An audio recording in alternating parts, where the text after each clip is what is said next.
Friends, welcome to Rudra classes जहां सीखना आसान है और सब्सक्राइब करना जरूरी। आज के सेशन में हम वॉल्ट वाइटमैन के चल रहे मैराथन सीरीज के सेकंड पार्ट को कंप्लीट करेंगे, जिसमें 50 प्लस इम्पोर्टेंट क्वेश्चंस को कवर करेंगे जो आपके टीजीटी पीजीटी में, जैसे UP PGT, EMRS, LT, D triple S B, KVS, NVS जैसे एग्जाम्स के लिए इम्पोर्टेंट हैं। तो चलिए स्पीड और एक्यूरेसी के साथ आज की क्लास स्टार्ट करते हैं। 51. Our fearful trip is done. The ship has weathered every reef. The prize we shot is on. The port is near. The bells I hear. The people all exulting. ये lines Whitman की एक मशहूर poem O captain my captain से ली गई है। यहाँ Whiteman कह रहे हैं कि आवर फियरफुल ट्रिप, यानी जो सिविल वार चल रहा था उस चीज़ के बारे में कह रहे हैं कि बहुत ही खतरनाक और दर्दनाक था। ठीक, यहाँ स्पीकर यह कह रहा है कि हमारी जो डरावनी और कठिन यात्रा थी वो अब पूरी हो गई है। Our fearful trip is done. क्या हो गई है? डन, पूरी हो गई है। The ship has weathered every wreck. The prize we shot is won. हमारी शिप यानी अमेरिका ने हर तूफान को पार कर लिया है और जिस जीत को हम चाहते थे यानी यूनियन की विक्ट्री, उसे हासिल कर लिया है। और यहाँ ये जो शिप है ना, वो सिंबल है कंट्री अमेरिका का, और रैक मतलब तो तूफान होता ही है यहाँ, लेकिन उसको यहाँ यूज किया गया है हार्डशिप या प्रॉब्लम के साथ। और प्राइज जीत और स्वतंत्रता की रक्षा के लिए। Next line, the port is near, the bells I hear, the people all exulting. यानी अब हम मंजिल यानी शांति और विक्ट्री के पास हैं। कवि को घंटियों की आवाज सुनाई दे रही है, यानी बेल्स। लोग खुशियां मना रहे हैं, विक्ट्री के जश्न में हैं। यहाँ पोर्ट का ये जो संबंध है लक्ष्य से है। पोर्ट का संबंध किससे है? लक्ष्य से है। और एग्जाल्टिंग यानी बहुत ज्यादा खुश होना।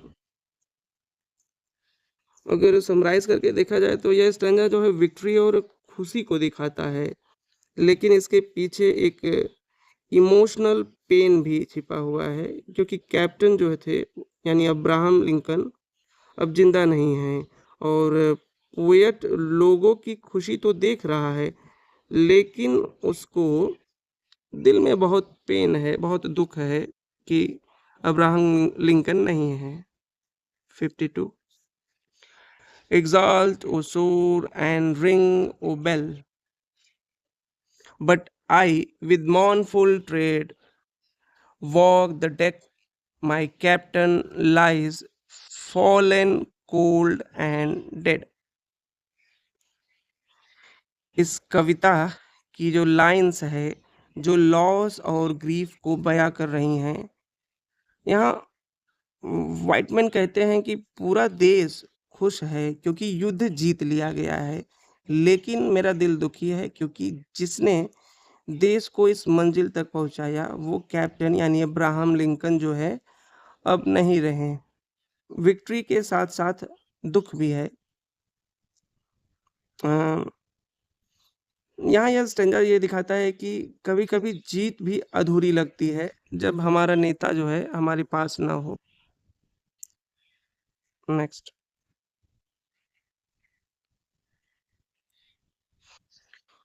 Whiteman's masterpiece, his whole vision is exactly about this life as a quest for a truth, love, beauty, goodness, and freedom. Life as the art of becoming human through the cultivation of the human soul. ये powerful statement जो है Rob रीमन का है। किसका है? Rob रीमन का, जो Whitman के विजन को समराइज करता है। अब हम नहीं कहेंगे कि व्हाइटमैन उतने महान हैं जितने होमर, शेक्सपियर, लेकिन जो बात उनके बारे में सच है वो ये है कि वो एक ओरिजिनेटर यानी एक नए विचारों के जनक थे। उन्होंने अपनी कविताओं में वाइड नोवेल्स की सोच दिया है।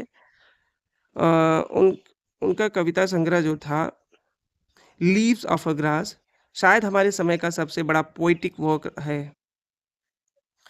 व्हाइटमैन ने सारे पुराने तरीकों को तोड़ दिया है। वो पावरफुल लाइंस जो व्हाइटमैन के बारे में एक कही थी, ये WH जो रॉसेटी थे उन्होंने कही थी। WM रॉसेटी ने कही थी। एक बार ये स्टेटमेंट फिर से देख लेते हैं। हम ये नहीं कहेंगे कि व्हाइटमैन उतने महान हैं जितने होमर, शेक्सपियर, लेकिन जो बात उनके बारे में सच है वो ये है कि वो एक ओरिजिनेटर यानी एक नए विचारों के जनक हैं। उन्होंने अपनी कविताओं में वाइड और नोबेल सोच दिया है। उनका कविता संग्रह जो पोएम कलेक्शन था लीव्स ऑफ अ ग्रास शायद हमारे समय का सबसे बड़ा पोइटिक वर्क है। व्हाइटमैन ने सारे पुराने तरीके जो है तोड़ दिए और ये पावरफुल लाइंस जो है व्हाइटमैन के बारे में WM रोसेटी ने लिखी है।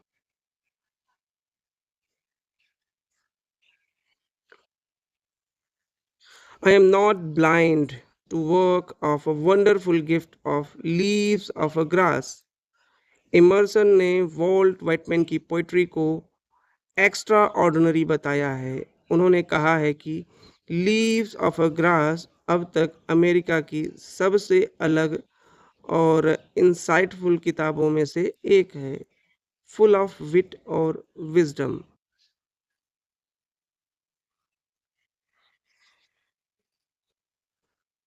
थोरहू थोरहू ने ये हेनरी डेविड थोर थे, लीव्स ऑफ ग्रास की तारीफ करते हुए कहा था कि इस पोइट्री कलेक्शंस का असर किसी भी प्रीचिंग से ज़्यादा गहरा है। उन्होंने साफ शब्दों में कहा, आई do not believe that all the sermons are equal to it, leaves of grass for the preaching। Henry David Thor जो थे एक फेमस राइटर, फिलोसफर और नेचुरलिस्ट थे। इनकी अगर रचना की बात की जाए तो वॉल्डेन और सिविल सिविल डिसोबीडियंस थी शायद। हाँ, यही थी सिविल डिसोबीडियंस। हम्म। तो इन्होंने कहा था कि लीव्स ऑफ ग्रास की तारीफ करते हुए ये एक ऐसा पोएट्री कलेक्शन है जिसे प्रीचिंग प्रीचिंग का मतलब होता है उपदेश देना या सीख देना होता है। जैसे the priest was preaching about kindness, तो प्रीचिंग से ज़्यादा गहरा है, उपदेश से भी ज़्यादा। उन्होंने साफ शब्दों में कहा कि I do not believe that all the sermons are equal to it, leaves of grass for the preaching.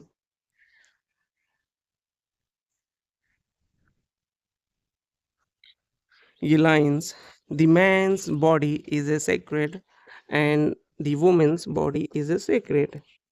The man's body is a sacred and the woman's body is a sacred।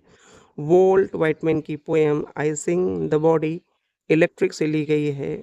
इसमें Whitman हर इंसान के शरीर को sacred बताकर equality और dignity का powerful message देते हैं, चाहे वो मजदूर कोई हो या इमिग्रेंट हो। 58 the curious sympathy one feel the exquisite realizations of a health, there are not just the parts of the body but the soul। ये आई सिंग द बॉडी इलेक्ट्रिक से है। व्हाइटमैन यहाँ कह रहे हैं कि बॉडी के पार्ट सिर्फ फिजिकल नहीं, वो सोल का भी एक्सप्रेशन है, यानी शरीर और आत्मा दोनों एक दूसरे से जुड़े हैं, वो इनसेपरेबल हैं।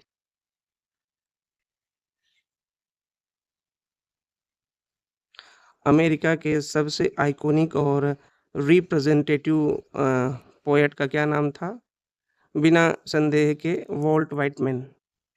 आई am the poet of the body, I am the poet of the soul. ये पावरफुल डिक्लेरेशन जो है खुद वाइटमैन ने की थी, जिसमें उन्होंने बॉडी और सोल दोनों की बराबर की बात की थी।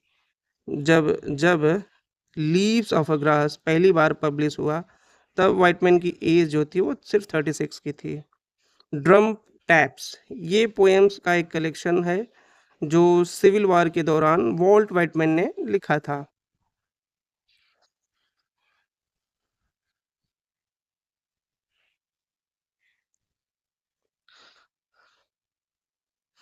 I accept reality and dare not a questions it.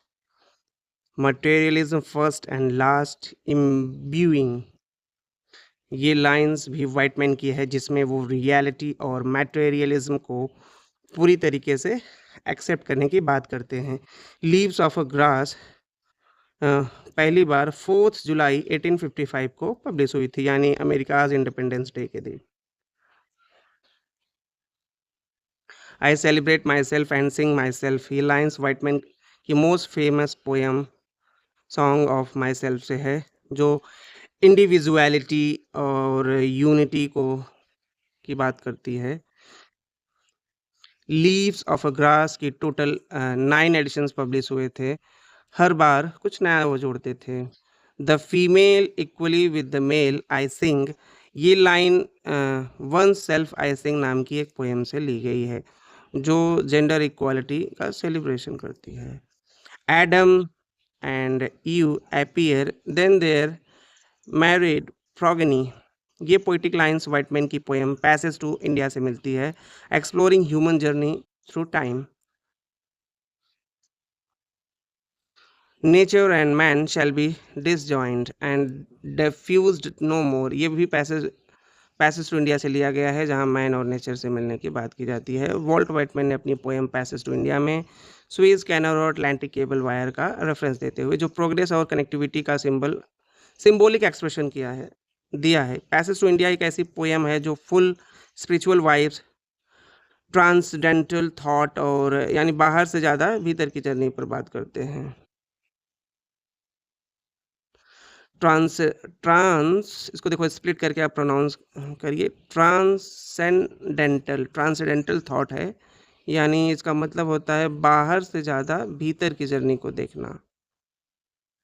With these kisses let me remove your tears, ये टेंडर है इमोशनल लाइन ली गई है वाइटमैन के poem on the beach at night. The truth must dazzle gradually, ये line अक्सर इमली Dickson को attribute की जाती है, जो वोल्ट वाइटमैन से थोड़ा अलग है। इसको वेरीफाई कर लीजिएगा, ये डाउट में ही था, मैंने देखा नहीं। ओ कैप्टन माय कैप्टन 1865, इस पोएम में शिप की इमेज एक पावरफुल सिंबल है, रिप्रेजेंट करती है जर्नी, स्ट्रगल और लीडरशिप के लॉस को। When lilacs last in the dooryard bloomed, ये पोएम एलगी है अब्राहम लिंकन की डेथ पर। इसमें नेचर के सिंबल्स के जरिए डीप ग्रीफ को एक्सप्रेस किया गया है। Here coffin that slowly passes I give you my spring of lilac, ये लाइन भी एलगी व्हेन लाइलेक्स लास्ट से ली गई है, जो मॉर्निंग और ट्रिब्यूट को पोइटिक मोमेंट है। Do I contradict myself very well then I contradict myself, ये आइकॉनिक सेल्फ एक्सेप्टेशन की लाइन है, जो सॉन्ग ऑफ माई सेल्फ से है, जहां वाइटमैन ने कॉम्प्लेक्सिटी को प्राउडली एम्बरेंस किया है। A reborn race appears, all the men ever born are also my brothers. I am the poet of the woman, the same as the men. The grass is the development of the grave। ये सारी deeply philosophical और universal humanism से भरी lines vault Whiteman की poetry से है, जो equality, rebirth और इटर्नल लाइफ की बात करती है। वॉल्ट वाइटमैन को पोएट ऑफ डेमोक्रेसी कहा जाता है, क्योंकि उनकी पोइट्री में इंसानियत, समानता, नेचर के प्रति गहरा प्रेम और सम्मान झलकता है। एक पावरफुल लाइन वो है, all the man ever born are also my brothers, all the women my sisters and lovers. I am the poet of the women, the same as the man, and I say it is as great to be women as to be man. All ये जो लाइन है वो gender equality और universal connection की भावना दर्शाती है। एक और गहरी फिलोसॉफिकल बात ये थी कि the grass is the development of the grave, life shall never die. वो व्हाइटमैन के लिए ग्रास जो है वो सिर्फ नेचर का हिस्सा नहीं है, बल्कि वह जीवन और मृत्यु के बीच एक सिंबॉलिक पुल है। In his poem On the Beach at Night, he wrote, "Something there is more immortal even than the stars." ये लाइन उनकी स्पिरिचुअलिटी, मानव आत्मा को अमर होने के विश्वास को दिखाती है। In I hear it was charged against me, he says, but really I am neither for nor against institutions. ठीक। In I hear it was charged against me, says, but really I am neither for nor against institutions. उससे उनका independent thought process सामने आता है। Poem animals section 32 में एक जबरदस्त expression है, a gigantic beauty of stallion, I but use you a minute then I resign you, why do I need a pace when I myself got gulp them। ये lines freedom, individuality और आत्मविश्वास का प्रतीक है। जब उन्होंने Abraham Lincoln की मृत्यु पर when lilacs last in the destroyed bloom लिखी थी, तो वह एक इमोशनल पंक्ति थी। O powerful western fallen star, O shades of night, O moody tearful night. यह एल्गी जो है उनकी ग्रीफ डीप नेशनल शायरों को व्यक्त करती है। ओ कैप्टन माई कैप्टन, व्हाइटमैन की सबसे जानी पहचानी जो एल्गी है अपने लॉस्ट लीडर को याद करती है। एक हार्ट टचिंग पंक्ति है, it is some dream that on the deck you have fallen cold and dead. ये शोक जो है डिसबिलीव और लव इंटेंस एक्सप्रेशंस को दिखाता है। इस कविता के अंत में व्हाइटमैन ने ग्रीफ भी और गहरा हो जाता है तब, but I with मॉर्नफुल trade walk the deck, my captain lies fallen cold and dead.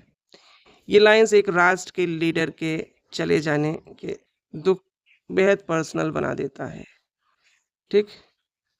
इस कविता के अंत में व्हाइटमैन का ग्रीफ जो है, जो दर्द है, और भी गहरा हो जाता है जब वो कहते हैं, but I with मॉर्नफुल trade walk the deck, my captain lies fallen cold and dead.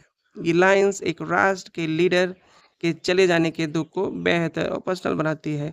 उनकी एक और poem out of the cradle endlessly rocking में एक लाइन है, I want to wait till you bro my mate to me. ये line deep longing और emotional connection को दर्शाती है। क्या आप जानते हैं कि 1842 में व्हाइटमैन ने एक डाइडेक्टिक नोवेल लिखा, द न्यू वर्ल्ड में पब्लिश जो हुआ था। इसका टाइटल था फ्रैंकलिन एवेनस और इनहेबिरेट अ टेल ऑफ द टाइम्स। यह एक तरह से अल्कोहलिक व्यक्ति की मोरल जर्नी पर बेस्ड था। ये 1842 में पब्लिश हुआ था और व्हाइटमैन ने इसको ये व्हाइटमैन की एक डाइडेक्टिक नोवेल थी और पब्लिश ये हुआ था द न्यू वर्ल्ड में। टाइटल इसका था क्या, फ्रैंकलिन एवेनस, जो भी आप प्रोनाउंस करें इसको, और ये था the inebriate a tale of the times. ये अल्कोहलिक व्यक्ति की मोरल जर्नी पर बेस्ड थी।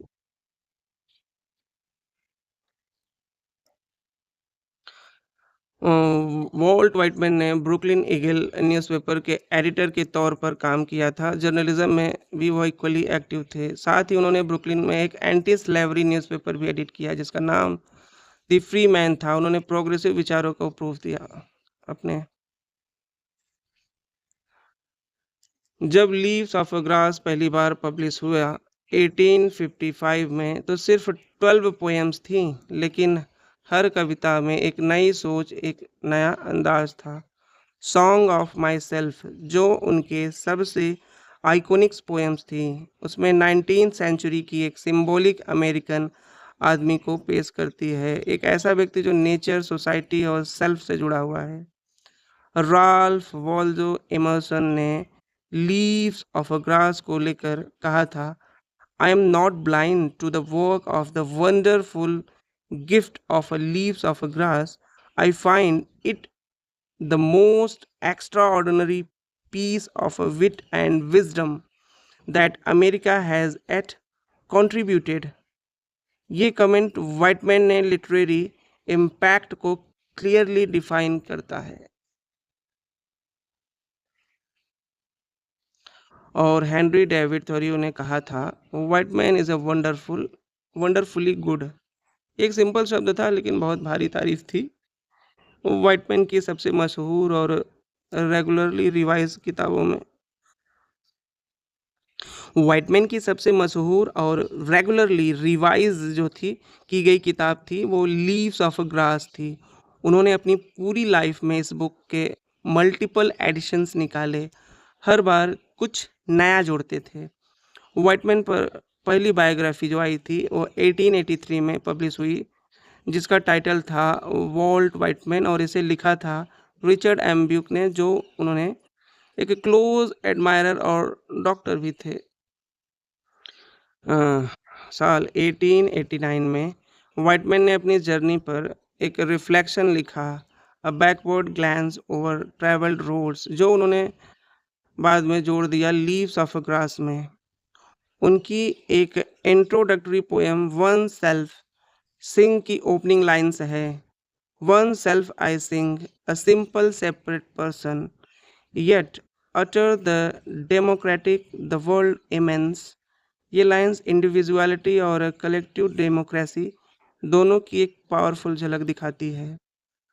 100 लीव्स ऑफ अ ग्रास का पहला एडिशन जो था वह 1855 में छपा।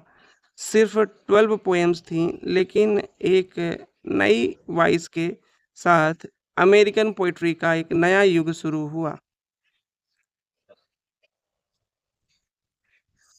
ये किताब एक तरह से डेमोक्रेसी पर एक पोइटिक डिक्लेरेशन थी, जहां फ्रीडम, इक्वालिटी और सेल्फ एक्सप्रेशन को सेलिब्रेट किया गया। उनके मशहूर elegy O captain my captain पहली बार छपी 1865 में, अब्राहम लिंकन के मौत के बाद।